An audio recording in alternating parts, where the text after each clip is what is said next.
আসসালামু আলাইকুম, স্বাগত জানাচ্ছি আরটিভি সকালের সংবাদে। আপনাদের সঙ্গে আছে আমি সৈয়দা সাদিয়া বেনাজির।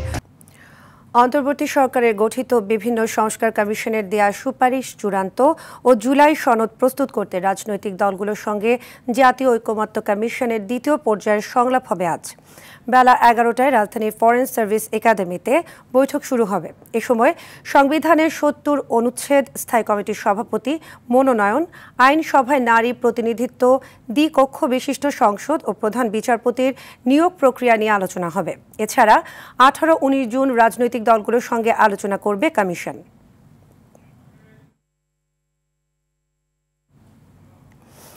মার্কিন নাগরিক হয়ে নির্বাচনী আইন লঙ্ঘন করে 2018 সালে এমপি হন আওয়ামী লীগের প্রচার সম্পাদক আব্দুস সোবহান গোলাপ। চাঁদাবাজি ও জমি দখল করে হয়ে উঠেছিলেন মাদারীপুরের ডন। 2023 সালে যুক্তরাষ্ট্রের 9টি বাড়ি ও 100 কোটি টাকার অবৈধ সম্পদের অভিযোগ জমা পড়লেও ব্যবস্থা নেয়নি দুদক। 5 আগস্ট গণঅভ্যুত্থানের পর হত্যা ও জমি দখল সহ নানা অভিযোগে গোলাপের নামে মামলা হয়েছে। 150 কোটি টাকা দুর্নীতির অভিযোগে মামলা করেছে দুদকও। বিস্তারিত আতিকা রহমানের রিপোর্টে। আওয়ামী লীগের প্রচার সম্পাদক ও প্রধানমন্ত্রী বিশেষ সহকারী এই দুই পদে থাকায় প্রভাব খাটিয়ে অবৈধভাবে গত 12 বছরে বিপুল পরিমাণ অর্থ সম্পদের মালিক হন আব্দুস সোবহান গোলাপ। মার্কিন নাগরিক হয়েও নির্বাচনী আইন লঙ্ঘন করে আওয়ামী লীগের মনোনয়ন নিয়ে মাদারীপুর 3 আসন থেকে এমপি হন। মাদারীপুরের এমপি ও স্থানীয় সরকার নির্বাচনের মনোনয়ন বাণিজ্য করে কামান কোটি কোটি টাকা। যুক্তরাষ্ট্রের নিউ ইয়র্কে 9টি বাড়ি ও 100 কোটি টাকার বেশি সম্পদ গড়েন গোলাপ। ঢাকায় রয়েছে তার 6-7টি ফ্ল্যাট ও ব্যবসা প্রতিষ্ঠান। Organised crime and corruption reporting project OCCRPর প্রতিবেদন অনুযায়ী 2023 সালে দুর্নীতি দমন কমিশনে গোলাপের দুর্নীতির অভিযোগ জমা ও হাইকোর্টের নির্দেশ থাকলেও সরকার কোনো ব্যবস্থাই নেয়নি। অভিযোগ রয়েছে শেখ রেহানার আস্থাভাজন হওয়ায় পার পেয়ে যান তিনি। বিস্করা সম্পদ লয়ে গেছে, আমাকে কইছে চাকরি দেব, টাকাও দেন না, চাকরিও দেন না, আর উল্লে ফুল্লে মারছে ঘরে।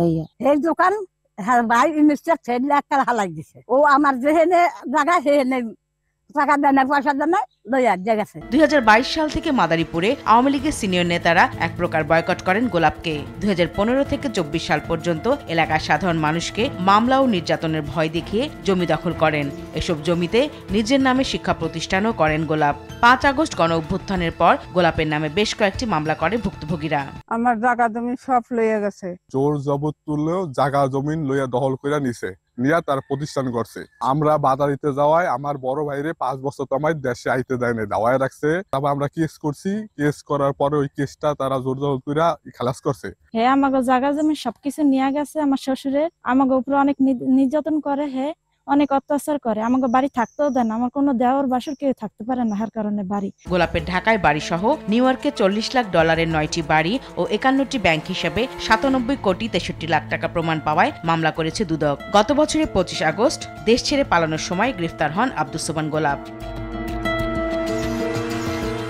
আতিকা রহমান, আরটিভি। সড়কে শৃঙ্খলা বজায় রাখতে রাজধানীতে চলছে সেনা ও পুলিশের যৌথ অভিযান। মধ্যরাতে রাজধানীর মিরপুর আর্মি ক্যাম্প ও মিরপুর মডেল থানার যৌথভাবে পরিচালিত অভিযানে truck, CNG, motorcycle, private car সহ বিভিন্ন যানবাহনকে অর্থদণ্ড করা হয়। এ সময় ডিএমপি ট্রাফিক বিভাগের মিরপুর জোনের সার্জেন্ট মিজানুর রহমান বলেন, বেশিরভাগ চালকেরই বৈধ কাগজ ও হেলমেট না থাকায় মামলা দেওয়া হয়েছে। এসব অপরাধে রাত 12টা থেকে প্রায় 25টি মামলা দেওয়া হয় বলেও জানান তিনি। এ সময় চালকরাও ট্রাফিক আইন মেনে চলার প্রয়োজনীয়তার কথা স্বীকার করেন। উঠানোর সময় আমি বলছি যে আপনি হেলমেটটা পরেন, সেনাবাহিনীর চেকপোস্ট আছে, কোনো ক্ষমা নাই। উনি বলছে যে আমার দামি বুঝুমনি। 2000 টাকা মামলা দিছে। 12টা থেকে এখন পর্যন্ত আমরা মামলা দিছি প্রায় 25টার উপরে আর কি। এখানে বিভিন্ন ধরনের যানবাহনের বিরুদ্ধে আমরা ব্যবস্থা নিয়েছি, যেমন মোটরসাইকেল, প্রাইভেট কার, 12 সিএনজি, অনেক কিছুরই ব্যবস্থা নিয়েছি আর কি। বাইকের যেটা এখন যে বিষয়, যেটা মানে মানুষ যেটা আইন ভায়োলেশন করতেছে আর কি, হেলমেটের জরিমানাই বেশি করা হলো আর কি। রাজধানী সহ সারা দেশে ডেঙ্গু আক্রান্ত রোগীর সংখ্যা বেড়ে চলছে। এর ধারাবাহিকতায় গত 24 ঘন্টায় ডেঙ্গু জ্বরে আক্রান্ত হয়ে হাসপাতালে ভর্তি হয়েছেন 234 জন। এই সময়ের মধ্যে মারা যায়নি কেউ, তবে এবছর এখন পর্যন্ত ডেঙ্গুতে মৃত্যু হয়েছে 30 জনের। আর হাসপাতালে ভর্তি হয়েছেন ৬,২২২ জন। সোমবার এক বিজ্ঞপ্তিতে এ তথ্য জানিয়েছে স্বাস্থ্য অধিদপ্তর। চলতি মাসে এখন পর্যন্ত ১,৮৭৭ জন রোগী ডেঙ্গু আক্রান্ত হয়ে হাসপাতালে ভর্তি হয়েছেন। এর মধ্যে জানুয়ারিতে ১০ জন, ফেব্রুয়ারিতে ৩ জন, এপ্রিলে ৭ জন, মে মাসে ৩ জন এবং জুনে এখন পর্যন্ত ৭ জন মারা গেছে বলে জানান স্বাস্থ্য অধিদপ্তর।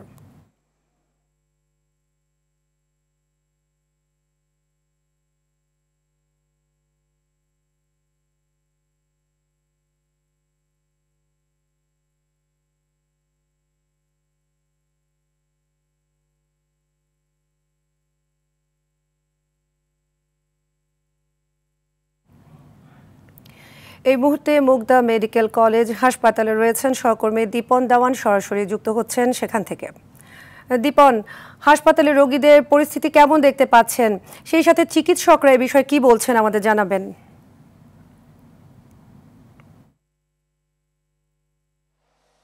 রাজধানীতে যেই সরকারি হাসপাতালগুলো রয়েছে, এই হাসপাতালগুলোর অধিকাংশ হাসপাতালেই ডেঙ্গু রোগীর সংখ্যা বাড়ছে এবং এই সংখ্যা বাড়ার কারণে প্রত্যেকটি হাসপাতালেই ডেঙ্গু রোগীদের জন্য আলাদা করে একটি ওয়ার্ড বা একটি ফ্লোর বরাদ্দ করে দেওয়া হচ্ছে। আমরা যে এই হাসপাতালটিতে রয়েছি, মুগদা হাসপাতাল, এখানে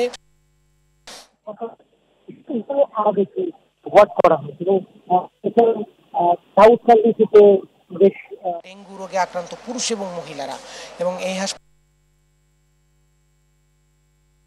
একই পরিবারের স্বামী স্ত্রী এমন অনেকে ডেঙ্গু আক্রান্ত হয়ে হাসপাতালে এসেছে। চিকিৎসার ফল অনেকে ডেঙ্গু আক্রান্ত হওয়ার পরে সেটি 15,000-এ নেমে যাচ্ছে, 10,000-এ নেমে যাচ্ছে এবং সেই রোগীদেরকে ট্রিটমেন্ট দেওয়া হচ্ছে এবং প্রয়োজনে আইসিইউতে নিয়ে তাদেরকে সারিয়ে তোলার ব্যবস্থা করা হচ্ছে। এখানে চিকিৎসা নেওয়া হচ্ছে এবং এই হাসপাতালের ডেঙ্গু এই ওয়ার্ডটিতে আমরা যে জন্য বেশ কিছু ভালো বেড রাখা হয়েছে। যদি কেউ এখানে এসে পরীক্ষা নিরীক্ষা করিয়ে ডেঙ্গু ধরা পড়ে তাদেরকে সাথে সাথে এই বেডগুলোতে দিয়ে দেওয়া হচ্ছে। এখানে ডেঙ্গু রোগীদের জন্য বেশ ভালো ব্যবস্থা রাখা হয়েছে এবং যা দেখছি যে এখানে নিচে যে পরীক্ষার যে জায়গাটি রয়েছে ডেঙ্গু রোগের জন্য, সেখানেও প্রচুর মানুষের ভিড় রয়েছে। সেখানে প্রচুর মানুষ ডেঙ্গু রোগের জন্য তারা পরীক্ষা নিরীক্ষা করছেন এবং সেই রেজাল্ট, এবং ঢাকার বাইরে থেকেও অনেকে ডেঙ্গু রোগে আক্রান্ত হয়ে রেফার্ড হয়ে তারা ঢাকায় বিভিন্ন হাসপাতালগুলোতে ভর্তি হচ্ছেন। তো সব মিলিয়ে বলা যায় যে হাসপাতালগুলোতে ক্রমেই ডেঙ্গু রোগের রোগীরা বাড়ছে এবং এটি আরও বাড়বে বলে ধারণা করা হচ্ছে, কারণ ছুটিতে যারা গ্রামের বাড়ি গিয়েছিলেন তারা তো ঢাকায় ফিরে এসছেন এবং অনেকেই আক্রান্ত হচ্ছেন, জ্বর হচ্ছে, ঠান্ডা কাশি হচ্ছে। এই জায়গাগুলো মিলিয়ে তারা পরীক্ষা নিরীক্ষা করছেন এবং তাদের ডেঙ্গু রোগটি ধরা পড়ছে। সাদিয়া, ধন্যবাদ দীপন আপনাকে। সম্প্রতি করোনা ভাইরাসের সংক্রমণ বেড়ে যাওয়ায় ব্রাহ্মণবাড়িয়ার আখাউড়া আন্তর্জাতিক ইমিগ্রেশনের সতর্কতা জোরদার করেছে স্বাস্থ্য বিভাগ। স্বাস্থ্য মন্ত্রণালয়ের নির্দেশনায় স্থলবন্দরে খোলা হয়েছে হেলথ ডেস্ক। এতে পরীক্ষা করা হচ্ছে ভারতের আগরতলা হয়ে আসা যাত্রীদের স্বাস্থ্য। আখাউড়া প্রতিনিধি সাদ্দাম হোসেনের পাঠানো তথ্যচিত্রে বিস্তারিত জানাচ্ছেন ইফতেশামুল গনি। ভারতসহ বিশ্বের কয়েকটি দেশে বেড়েছে করোনা ভাইরাসের নতুন সাবভ্যারিয়েন্টের সংক্রমণ। এমন পরিস্থিতিতে স্বাস্থ্য মন্ত্রণালয়ের নির্দেশনা অনুযায়ী ব্যবস্থা নেওয়া হয়েছে দেশের সব স্থল ও বিমানবন্দরে। আখাউড়া স্থলবন্দরও খোলা হয়েছে হেলথ ডেস্ক। স্ক্রিনিংয়ের মাধ্যমে যাত্রীদের দেহে করোনার লক্ষণ থাকলে প্রয়োজনীয় ব্যবস্থা নিচ্ছেন স্বাস্থ্যকর্মীরা। স্ক্যানিং করি, যে করোনার তাপমাত্রাটা দেখি থার্মোমিটার দিয়ে। যদি শনাক্ত হয় তাহলে আমরা উপজেলা স্বাস্থ্য কমপ্লেক্স ইউএনএফপিও মহোদয়ের সাথে যোগাযোগ করব।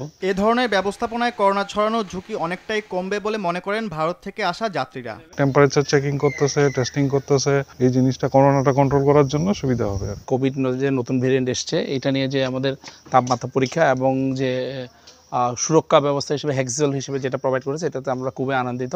আর পরীক্ষা নিরীক্ষা করে চলছে, হেক্সোল আছে, এই অনুসারে দেখি যে মোটামুটি ভালো পজিশনে আছে আমাদের দেশ। ইমিগ্রেশনে বাড়তি সতর্কতার কথা জানান এই পুলিশ কর্মকর্তা। প্রতিনিয়ত ভারত হতে আমাদের বর্তমানে বেশি যাত্রী আসতেছে। যাত্রীদের কোভিড রয়েছে কিনা অথবা কোভিডের যে সিমটমগুলি আছে সেগুলো আছে কিনা যাত্রীদের মধ্যে সেটা এনশিওর করা হচ্ছে।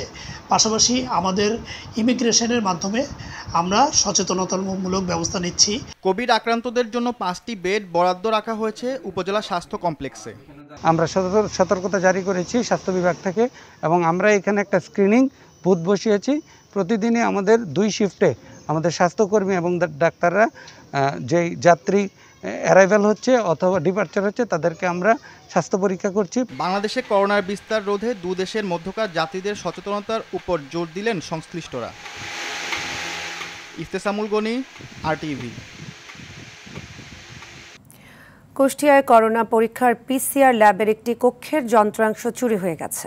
করোনার বিস্তার নিয়ে নতুন করে উদ্বেগ ছড়ানোর মধ্যে একমাত্র PCR ল্যাবটির যন্ত্রপাতি চুরির খবরে জনমনে ক্ষোভ তৈরি হয়েছে। তবে খুব বেশি প্রভাব পড়বে না বলে জানিয়েছে হাসপাতাল কর্তৃপক্ষ। কুষ্টিয়া থেকে শেখ হাসানের পাঠানো তথ্যচিত্রে বিস্তারিত জানাচ্ছেন আব্দুর রহিম। কুষ্টিয়া 250 শয্যার জেনারেল হাসপাতালকে 2020 সালে করোনা ডেডিকেটেড হাসপাতাল ঘোষণা করেছিল সরকার। এই ল্যাব থেকে কুষ্টিয়া ও আশপাশের জেলায় লাখো মানুষ সেবা পেতেন। করোনা সংক্রমণের নতুন ঢেউয়ের মধ্যেই এ ল্যাব থেকে চুরি হয়েছে মূল্যবান যন্ত্রাংশ। বর্তমানে ল্যাবটি বন্ধ থাকায় উপসর্গ নিয়ে আসা রোগীরা পড়ছেন চরম বিপাকে। স্বাস্থ্য মন্ত্রণালয় থেকে শুরু করে আমাদের যারা কর্মরত আছেন, দায়িত্বশীল আছেন, তাদের দৃষ্টি আকর্ষণ করছি অতি দ্রুত তারা যেন এই বিষয়টা নিরসন করেন। এই আসন্ন যে নতুন ভ্যারিয়েন্টের করোনাকে মোকাবেলা করার জন্য আমরা কুষ্টিয়া সদর হাসপাতাল অবশ্যই প্রস্তুত থাকবে জনগণের সেবা করার জন্য, করোনাকে মোকাবেলা করার জন্য। হাসপাতাল কর্তৃপক্ষ বলছে চুরির বিষয়ে তদন্ত শেষ হয়েছে, দ্রুতই ব্যবস্থা নেওয়া হবে। তদন্ত রিপোর্ট পেয়েছি এবং সেখানে দায়িত্ব অবহেলার জন্য ওই দুইজনের করা হয়েছে আর কি, শোকজ করা হয়েছে। নির্দেশনা পেলে নতুন ল্যাব থেকেই করোনা শনাক্তের কাজ শুরু করা যাবে বলছেন এই কর্মকর্তা। যদি সরকারি নির্দেশনা আসে পরীক্ষা করার জন্য, তো আমাদের পরীক্ষা করার জন্য আমরা সক্ষম। তবে আছে, মেশিনপত্র আছে, কিন্তু জনবল নেই। স্বাস্থ্যসেবা নিয়ে উদ্বিগ্ন কুষ্টিয়ার সাধারণ মানুষ। নতুন ঢেউয়ের মুখে কুষ্টিয়ায় করোনা চিকিৎসা ব্যবস্থাপনায় জরুরি প্রস্তুতির তাগিদ সংশ্লিষ্টদের। আব্দুর রহিম, RTV। এবার বাংলাদেশ শ্রীলঙ্কা সিরিজ প্রসঙ্গ। 2 ম্যাচ সিরিজের প্রথমটিতে আজ শ্রীলঙ্কার মুখোমুখি হবে বাংলাদেশ। গল স্টেডিয়ামে ম্যাচ শুরু বাংলাদেশ সময় সকাল 10:30টায়। অতীতের ভালো স্মৃতিকে সঙ্গী করে লঙ্কানদের বিপক্ষে নতুনভাবে শুরু করতে চান টাইগার অধিনায়ক নাজমুল হোসেন শান্ত। চাহিদা অনুযায়ী দল পাওয়ার জয়ের ব্যাপারেও আশাবাদী তিনি। নাজমুস সাকিবের রিপোর্টে দেখুন বিস্তারিত। লঙ্কার গল স্টেডিয়াম থেকে শোনা যায় সমুদ্রের গর্জন। প্রাকৃতিক সৌন্দর্যে ভরা এই মাঠের আকাশে চলে মেঘের আনাগোনা। সেই মেঘ আবার কখনো নেমে আসে বৃষ্টি হয়ে। গত 2 দিন সেই বৃষ্টিতে ভিজেছে শ্রীলঙ্কা বাংলাদেশের প্রথম টেস্টের ভেন্যু। আর এরই মাঝে নিজেদের ঝালিয়ে নিয়েছে ফিল সিমন্সের শিষ্যরা। শ্রীলঙ্কার বিপক্ষে বাংলাদেশের টেস্ট ইতিহাসটা মোটেও স্বস্তির নয়। সাদা পোশাকের লড়াইয়ে 26 বারের দেখায় 20 বারে হেরেছে টিম টাইগার্স। ড্র 5 ম্যাচে আর জয় মাত্র 1টিতে। তবে সেই জয়টি এসেছে শ্রীলঙ্কার মাটিতেই। তাতেই আত্মবিশ্বাস পাচ্ছে শান্ত বাহিনী। প্রত্যেকটা সিরিজ এবং প্রত্যেকটা ম্যাচে আসলে নতুনভাবে শুরু করতে হয়। অতীতে ভালো স্মৃতি আছে আমার, মুশফিক ভাইয়ের বা লিটনের, আপনি যাদের কথা বললেন। সো হ্যাঁ, ওটা অবশ্যই কাজে দিবে, বাট আমাদের ইনিংসগুলো নতুন করে শুরু করতে হবে। এবং আমার মনে হয় যে আমি বিশ্বাস করি যে আমরা যারা উপরের দিকে ব্যাটিং করি এখান থেকে একটা ভালো স্টার্ট আমরা দিতে পারবো। দলীয় পারফরম্যান্সের বাইরে গলের মাটিতে দারুণ স্মৃতি রয়েছে মুশফিকুর রহিমের। দেশের প্রথম ব্যাটার হিসেবে এই মাঠে ডাবল সেঞ্চুরির রেকর্ড রয়েছে মিস্টার ডিপেন্ডেবলের। এই মাঠে ব্যাটারদের পাশাপাশি স্পিনারদের ঘুরিয়েও রাখে কার্যকরী ভূমিকা। তাই তো 4 পেসারের সঙ্গে সমান সংখ্যক স্পিনার রাখা হয়েছে দলে। যে টিমটা আসলে আমি ব্যক্তিগতভাবে চেয়েছিলাম, সিলেক্টররা ওইভাবে দিয়েছেন এবং সিলেক্টররাও এই টিমটাই চেয়েছিলেন। সো সবার সম্মিলিত ডিসিশনে টিমটা হয়েছে এবং যেটা আমার কাছে মনে হয় যে একটা ভালো দিক। এবং টিমের যদি ব্যালেন্স আপনি দেখেন, 4 স্পিনার, 4 পেস বোলার এবং বেশ কিছু ব্যাটিংয়েও আমাদের ব্যাকআপ অপশনও আছে। লাল বলের ক্রিকেটে লম্বা সময় ধরে হতাশার গল্প লিখে চলেছে শান্ত মিরাজরা। তাই ছন্দে ফিরতে এই সিরিজের গুরুত্ব অনেক বেশি। নাজমুস সাকিব, RTV। দেশের দক্ষিণ ও দক্ষিণ পূর্বাঞ্চলের 8টি জেলার উপর দিয়ে ঘন্টায় সর্বোচ্চ 60 কিলোমিটার গতিতে ঝোড়ো হাওয়া বয়ে যেতে পারে বলে জানিয়েছে আবহাওয়া অধিদপ্তর। সেই সঙ্গে হতে পারে বজ্রবৃষ্টিও। দুপুর 1টা পর্যন্ত দেশের অভ্যন্তরীণ নদী বন্দরগুলোর জন্য একটি সতর্ক বার্তা জারি করে আবহাওয়া অফিস। যশোর, খুলনা, বরিশাল, পটুয়াখালী, নোয়াখালী, কুমিল্লা, চট্টগ্রাম এবং কক্সবাজার জেলার উপর দিয়ে দক্ষিণ অথবা দক্ষিণ পূর্ব দিক থেকে ঘন্টায় ৪৫ থেকে ৬০ কিলোমিটার বেগে অস্থায়ীভাবে দমকা অথবা ঝোড়ো হাওয়া বয়ে যেতে পারে। এ সময় এসব এলাকায় বৃষ্টি অথবা বজ্রবৃষ্টিও হতে পারে।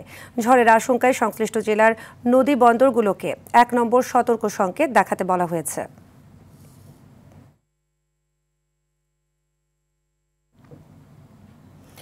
দর্শক, আবহাওয়ার খবর জানাতে চট্টগ্রাম থেকে আমাদের সঙ্গে যুক্ত হচ্ছেন সহকর্মী সাইফুল মাহমুদ।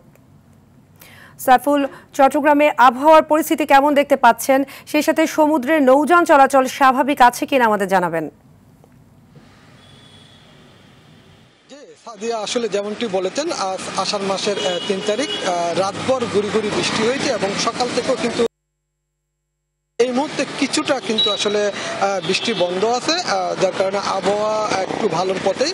বিশেষ করে সকাল থেকেই গুড়ি গুড়ি বৃষ্টির কারণে যারা অফিসগামী যাত্রী ছিল তারা কিন্তু বেশ ভোগান্তিতে পোহাতে হয়েছে এবং একই সাথে যারা শিক্ষার্থী ছিল স্কুল কলেজগামী তারাও কিন্তু আসলে কষ্টের মধ্যে পড়েছেন। অনেকেই কিন্তু আসলে বিশেষ করে ছোট ছোট বাচ্চাদেরকে নিয়ে অভিভাবকরা স্কুলে কিংবা শিক্ষা ভবনে যাওয়ার সময় তারা কিন্তু আসলে অনেক ঝামেলায় পড়তে হয়েছে এবং একই সাথে কোথাও কোথাও নিম্নাঞ্চল যেগুলি আছে সেখানে হালকা পাতলা পানি জমিতে, তবে খুব বেশি না। এবং একই সাথে চট্টগ্রামের নৌ সমুদ্র বন্দরগুলিতে কিন্তু নৌ চলাচল স্বাভাবিক রয়েছে। এরপরও আবহাওয়া অফিস থেকে বলা হয়েছে ভারী বৃষ্টিপাত হলে কাছাকাছি উপকূলীয় অঞ্চলের কাছাকাছি থাকার জন্য গভীর সমুদ্রে যেতে তাদেরকে নিষেধ করা হয়েছে। এবং সার্বিকভাবে চট্টগ্রামের পরিস্থিতি এই মুহূর্তে কিন্তু কিছুটা ভালো আছে, তবে আকাশ কিন্তু মেঘাচ্ছন্ন, যে কোনো মুহূর্তে কিন্তু আবার বৃষ্টি আসতে পারে। ইতিমধ্যে চট্টগ্রাম সিটি কর্পোরেশন এবং জেলা প্রশাসনের পক্ষ থেকে যারা পাহাড়ের পাদদেশে বসবাস করে তাদেরকে কিন্তু মাইকিং করা হয়েছে। বলা হয়েছিল প্রচুর বৃষ্টিপাত হলে অবশ্যই তাদেরকে কিন্তু চলে আসার জন্য নিরাপদ আশ্রয়স্থলে এবং তাদের জন্য কিন্তু নিরাপদ যে আশ্রয় কেন্দ্রগুলো আছে সেগুলো কিন্তু প্রস্তুত রেখেছেন সিটি কর্পোরেশন এবং জেলা প্রশাসন। এবং এখানে সিটি কর্পোরেশনের কর্মীরা কিন্তু আসলে এই যেই জলাবদ্ধতা সৃষ্টি হয় সেই জলাবদ্ধতা যাতে সৃষ্টি না হয় সেজন্য কাজ করে যাচ্ছেন। এবং একই সাথে এই মুহূর্তে কিন্তু আসলে চট্টগ্রামের আবহাওয়া কিছুটা ভালো আছে এবং অফিসগামী যাত্রীরা কিন্তু এখন এই মুহূর্তে কিন্তু অফিসে তাদের মানে সুবিধা মতো যাতায়াত করতে পারতেছেন। তবে বিশেষ করে সকালবেলা রিক্সা ভাড়া ছিল অতিরিক্ত, কোথাও কোথাও কিন্তু যেই অঞ্চলগুলিতে কিছুটা জলাবদ্ধতা সৃষ্টি হয়েছিল সেই অঞ্চলগুলিতে রিক্সা ভাড়া কিন্তু প্রচুর ডাবল নিচ্ছেন বলে অনেকেই অভিযোগ করেছেন। তবে এই মুহূর্তে পরিস্থিতি ভালো, হয়তো সারাদিনে পরিস্থিতি ভালো হতে পারে, আবার বৃষ্টিও হতে পারে। দেখা যাক, আমরা হয়তো পরবর্তীতে আপনাদের সাথে আবারও জানাতে পারবো বিস্তারিত। এই ছিল আমার কাছে আবহাওয়া নিয়ে এই মুহূর্তে সর্বশেষ। ধন্যবাদ আপনাকে। তীব্র গরমে ডায়রিয়া, হাঁপানি, নিউমোনিয়া, সর্দি কাশি সহ নানা রোগে আক্রান্ত হচ্ছে কিশোরগঞ্জের মানুষ। অতিরিক্ত গরমে কর্মজীবী মানুষের পাশাপাশি সাধারণ মানুষও আক্রান্ত হচ্ছেন ওইসব রোগে। হাসপাতালগুলোতে বাড়ছে রোগীর সংখ্যা। এ অবস্থায় সুস্থ থাকতে জনসাধারণকে রোদ ও গরম পরিবেশ পরিহারের পাশাপাশি প্রচুর পানি পান করা এবং রাস্তায় শরবত পান না করার পরামর্শ দিচ্ছেন চিকিৎসকরা। কিশোরগঞ্জ সংবাদদাতার পাঠানো তথ্যচিত্রে বিস্তারিত জানাচ্ছেন আব্দুল হামিদ। গরমের তীব্রতা বাড়ার সঙ্গে কিশোরগঞ্জের হাসপাতালগুলোতে বাড়তে শুরু করেছে রোগীর সংখ্যা। জেলার শহীদ সৈয়দ নজরুল ইসলাম হাসপাতাল ও 250 শয্যা বিশিষ্ট জেনারেল হাসপাতালে সম্প্রতি আশঙ্কাজনক হারে ভর্তি হতে শুরু করেছে ডায়রিয়া, শ্বাসকষ্ট, নিউমোনিয়ায় আক্রান্ত রোগী। হাসপাতালে রোগীর চাপ বেড়ে যাওয়ায় দেখা দিয়েছে শয্যা সংকট। চাপ সামাল দিতে হিমশিম খাচ্ছে কর্তৃপক্ষ। আসন না পেয়ে বারান্দায় চিকিৎসা নিচ্ছেন অনেক রোগী। রোগী ও তাদের স্বজনরা জানান অতিরিক্ত গরমের কারণেই বেশি অসুস্থ হচ্ছেন তারা। গরমের থেকে আমার বাচ্চা ঠান্ডা লেগেছে, নিউমোনিয়ার লক্ষণ। আজকে 4 দিন যাবত টাইফয়েডের জ্বর। আমার বাচ্চার ঠান্ডা, গরম থেকে ঠান্ডা হয়েছে। এটা গরম হচ্ছে, এটা লেগে হাসপাতাল সহ লাইনে ভর্তি। জেলা civil surgeon doctor Abhijit Sharma বলছেন, অনিরাপদ পানি ও খাবার গ্রহণের কারণে বেড়েছে ডায়রিয়া, সর্দি জ্বর সহ পানিবাহিত রোগ। তীব্র গরমে ঘরের বাইরে গেলে সাদা ছাতা বা ক্যাপ ব্যবহার করুন, সরাসরি রোদ এড়িয়ে চলুন, শরীরে পানি শূন্যতায় খাবার স্যালাইন এবং প্রচুর তরল খাবার গ্রহণ করুন। শিশু, গর্ভবতী মা, বয়স্ক ও মারাত্মক ঝুঁকিপূর্ণ রোগে আক্রান্ত ব্যক্তিরা একটু সতর্ক থাকুন। আসন সংকট থাকলেও হাসপাতালগুলোতে কলেরা স্যালাইন, খাবার স্যালাইন ও অন্যান্য প্রয়োজনীয় ওষুধ সামগ্রীর পর্যাপ্ত মজুদ আছে বলে জানিয়েছে হাসপাতাল কর্তৃপক্ষ। সুস্থ থাকতে জনসাধারণকে সচেতন থাকার পরামর্শ সংশ্লিষ্টদের। আব্দুল হামিদ, RTV। ঢাকা আরিচা মহাসড়কের ২০ মাইল নবীনগর ও সাভার এলাকায় অভিযান চালিয়ে ছিনতাই চক্রের ৫ সদস্যকে গ্রেফতার করেছে যৌথ বাহিনী। এ সময় তাদের কাছ থেকে ছিনতাইয়ে ব্যবহৃত ধারালো অস্ত্র উদ্ধার করা হয়। প্রেস ব্রিফিংয়ে এ তথ্য নিশ্চিত করেন সেনাবাহিনীর ২৭ ইস্ট বেঙ্গল রেজিমেন্টের অধিনায়ক লেফটেন্যান্ট কর্নেল আসিফ রহমান। গ্রেফতারকৃতদের বিরুদ্ধে খুন, ডাকাতি, চাঁদাবাজি সহ একাধিক মামলা রয়েছে।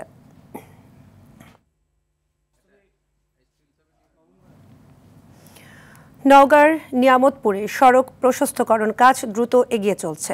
নিয়ামতপুর মান্দা হয়ে চাঁপাই নবাবগঞ্জ ও রাজশাহী সংযুক্ত গুরুত্বপূর্ণ সড়ক এটি। এতে ব্যবসা, চিকিৎসা সহ নানাভাবে উপকৃত হবেন ৫০ থেকে ৬০ হাজার মানুষ। উপজেলার গ্রামগুলো শহরে পরিণত করার লক্ষ্যে স্থানীয় সরকার প্রকৌশল অধিদপ্তর এই কাজ করছে। নওগাঁ প্রতিনিধি আরিফুল হক সোহাগের তথ্যচিত্রে জানাচ্ছেন নাদিরা সুলতানা। বরেন্দ্র অঞ্চলের এঁটেল মাটির উপর নির্মিত এই সড়কটি ১২ ফুট থেকে ১৮ ফুটে উন্নীত করা হচ্ছে। নওগাঁর নিয়ামতপুর মান্দা হয়ে এটি সরাসরি সংযুক্ত হয়েছে চাঁপাইনবাবগঞ্জ এবং রাজশাহীর সঙ্গে। প্রায় ১৩ কিলোমিটার দীর্ঘ এ সড়ক নির্মাণে বরাদ্দ প্রায় ২৩ কোটি ৮৬ লাখ টাকা। এ সড়ক ঘিরে রয়েছে ৫০ থেকে ৬০টি গ্রাম, যেখানে ধান, আলু, সরিষা, গম ও আমসহ নানা কৃষিপণ্য উৎপাদিত হয়। সড়কটি চালু হলে উন্নত চিকিৎসা নিতে কমে যাবে অন্তত ২০ কিলোমিটার পথ। এতে চাঁপাইনবাবগঞ্জের স্থলবন্দর দিয়ে সহজে মালামাল পরিবহনের পাশাপাশি সময় ও খরচ নেমে আসবে অর্ধেকে। এই রাস্তা যখন হয়েছিল না তখন আমাদের খুবই কষ্ট করে নেওয়ার যেতে হতো, আসতে হতো, কাদা হতো, খুব কষ্ট হতো। এখন এই রাস্তাটা হয় আমাদের খুবই সুবিধা হয়েছে। রাস্তা ছোট ছিল, এখন বড় হয়েছে, এখন ঠিকঠাক যেতে পারি, যাওয়া আসা করতে পারি। ছোট আসলে এখন বাড়তি হয়েছে, এখন রাস্তাঘাট ভালো হয়েছে, এখন চলাফেরা করতে ভালো হয়। এই দিক দিয়ে যদি আমরা রাজশাহী যাই, তাতে করে আমরা ১৯ কিলোমিটার রাস্তা সাশ্রয় হব। এই রাস্তার কাজ আগামী ডিসেম্বরে শেষ হবে, আর বরেন্দ্র অঞ্চলের অর্থনীতিতে নতুন গতি আসবে বলে মনে করছেন এই কর্মকর্তা। এই রাস্তাটা চড়া করতে পারি এবং এর ক্যাপাসিটি বৃদ্ধি করতে পারি, তাহলে জমিতে ট্রাক চলে যাবে। ট্রাক থেকে জমি থেকে আমরা এই ফসলগুলোকে খুব সহজেই গ্রোথ সেন্টারে অথবা বড় বড় মার্কেটে নিয়ে আসতে পারবো। নিয়ে আসতে পারলে কৃষকের পরিবহন খরচ কম হয়ে যাবে, তারা একটা ভালো টাকা চোখে দেখতে পাবে। এই সড়ক শুধু যোগাযোগ নয়, কৃষি ও ব্যবসা বাণিজ্যে বড় পরিবর্তনের ইঙ্গিত দিচ্ছে বলে মত সংশ্লিষ্টদের। নাদিরা সুলতানা, RTV। খুলনায় গ্রাহকের ১,৭৩,০০,০০০ টাকা দাবি পরিশোধ করেছে দেশের শীর্ষতম জীবন বীমা প্রতিষ্ঠান ন্যাশনাল লাইফ ইন্স্যুরেন্স কোম্পানি। সকালে নগরের নিউ মার্কেটের সামনে NLI টাওয়ারে উন্নয়ন সভা ও পুরস্কার বিতরণী অনুষ্ঠানে গ্রাহকের হাতে বীমা দাবির চেক তুলে দেন কোম্পানির সহকারী ব্যবস্থাপনা পরিচালক মোহাম্মদ বাহারউদ্দিন মজুমদার। খুলনা এরিয়া প্রধান মোহাম্মদ লিটন হাওলাদার অনুষ্ঠানে বিশেষ অতিথি হিসেবে উপস্থিত ছিলেন। এ সময় AVP কাজী মুক্তুল হোসেন সহ বিভাগের অন্য বীমা কর্মীরা উপস্থিত ছিলেন।